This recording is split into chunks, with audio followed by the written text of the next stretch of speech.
PM betting का जिक्र होते ही आज के दौर में लाल कृष्ण आडवाणी का नाम हर किसी के जहन में सबसे पहले आ जाता है और कहते हैं कि भाजपा ने लाल कृष्ण आडवाणी को साइड लाइन लगा दिया।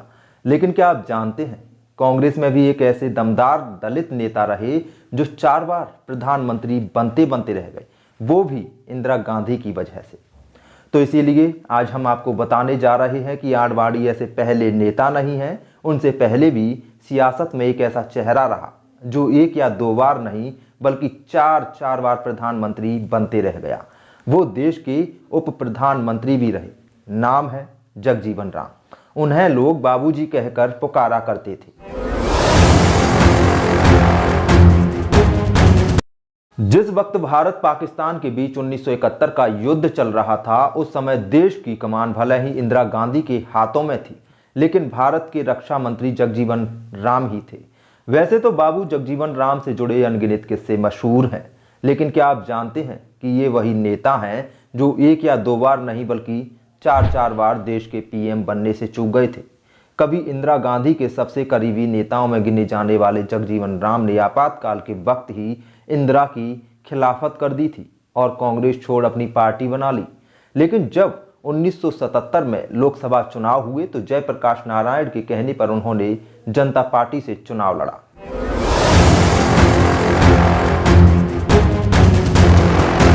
कब कब प्रधानमंत्री बनने से चूके थे जगजीवन राम, ये भी हम आपको बता देते हैं।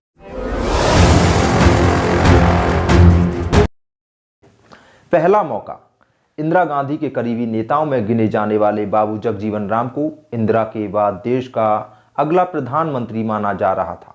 बताया जाता है कि इंदिरा ने जगजीवन को ये भरोसा दिलाया था कि यदि इमरजेंसी के दौरान उन्हें अपने पद से इस्तीफा देना पड़ेगा तो बतौर प्रधानमंत्री उनकी ताजपोशी होगी।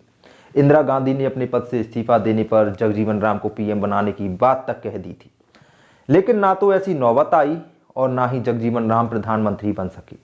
इसी के बाद उन्होंने कांग्रेस से दूरी बना ली। ये पहला मौका था जब वे पीएम बनते बनते रह गए थे।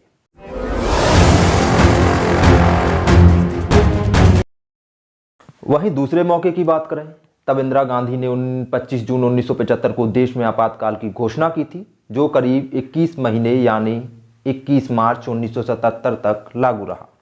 भारत में आपातकाल के बाद इंदिरा और कांग्रेस दोनों का ही जमकर विरोध हुआ। इस बीच 1977 में देश की जनता ने इंदिरा से नाराजगी जाहिर कर दी, जिसका जवाब चुनावी नतीजों से मिल गया था।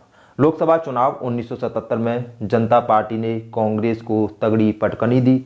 यही वो वक्त था जब एक बार फिर जगजीवन राम को प्रधानमंत्री बनाने की चर्चा तेज हो गई थी।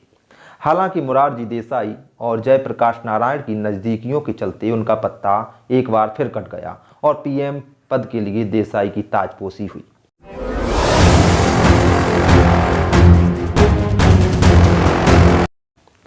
वहीं तीसरे मौके की बात करें, भले ही मोरारजी देसाई देश के पहले गैर कांग्रेसी प्रधानमंत्री बन गए थे, लेकिन उनकी राह भी आसान नहीं थी।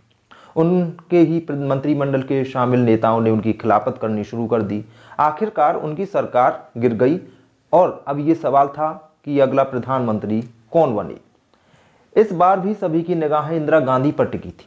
चौधरी चरण सिंह और जगजीवन राम के बीच सियासी लड़ाई का दौर शुरू हो चुका। हालांकि इंदिरा ने बगावत करने वाले जगजीवन को तगड़ा झटका दिया और चौधरी का समर्थन करने की बात कह दी। यह तीसरा मौका था जब बाबू जगजीवन राम प्रधानमंत्री बनने से चूक गए।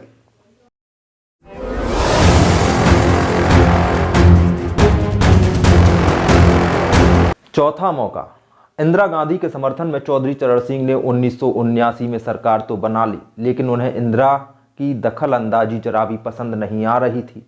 उधर इंदिरा की ये चाहत थी कि सरकार का कंट्रोल उन्हीं के हाथों में रहे। ऐसा नहीं हो रहा था तो इंदिरा गांधी ने चौधरी चरण सिंह की सरकार से अपना समर्थन वापस ले लिया और उनकी सरकार गिर गई। इसके बाद 1980 के लोकसभा चुनाव हुए। इस बार जनता पार्टी ने जगजीवन राम को प्रधानमंत्री पद का दावेदार बनाया था, लेकिन उस चुनाव में कांग्रेस और इंदिरा गांधी ने उनकी उम्मीद पर फिर से पानी फेर दिया।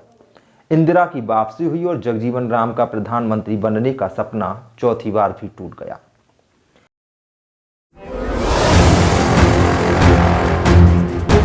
बाबूजी के नाम कई वर्ल्ड रिकॉर्ड भी शामिल हैं। 1934 में उन्होंने कलकत्ता में अखिल भारतीय रविदास महासभा और अखिल भारतीय दलित वर्ग लीग की स्थापना की। इन संगठनों के माध्यम से उन्होंने दलित समाज के लोगों को स्वतंत्रता संग्राम में शामिल किया। बाबू जगजीवन राम ही थे जिन्होंने 19 अक्टूबर 1935 को रांची में हेमंड कमीशन के सामने पेश होकर पहली बार दलितों के लिए वोटिंग के अधिकार की मांग की थी। 28 साल की उम्र में ही बाबू जगजीवन राम 1936 में बिहार विधानसभा परिषद के सदस्य नामित किए गए थे। 1937 में जब कांग्रेस सरकार बनी तो बाबूजी को शिक्षा और विकास मंत्रालय में संसदीय सचिव के रूप में नियुक्त किया गया। हालांकि 1938 में उन्होंने पूरे मंत्रिमंडल के साथ इस्तीफा दे दिया था। बाबू जगजीवन राम ने स्वतंत्रता संग्राम में बहुत महत्वपूर्ण भूमिका निभाई। महात्मा गांधी से प्रेरित होकर उन्होंने 10 दिसंबर 1940 को गिरफ्तारी दी थी।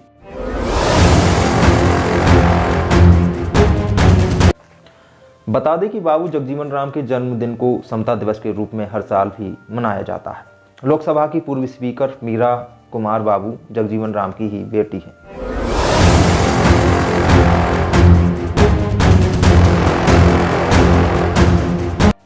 बाबूजी जगजीवन राम के नाम 50 साल तक संसद में रहने का वर्ल्ड रिकॉर्ड भी दर्ज है। भारत के उप प्रधानमंत्री और रक्षा मंत्री रहे जिनका प्रधानमंत्री बनने का सपना पूरा नहीं हो सका।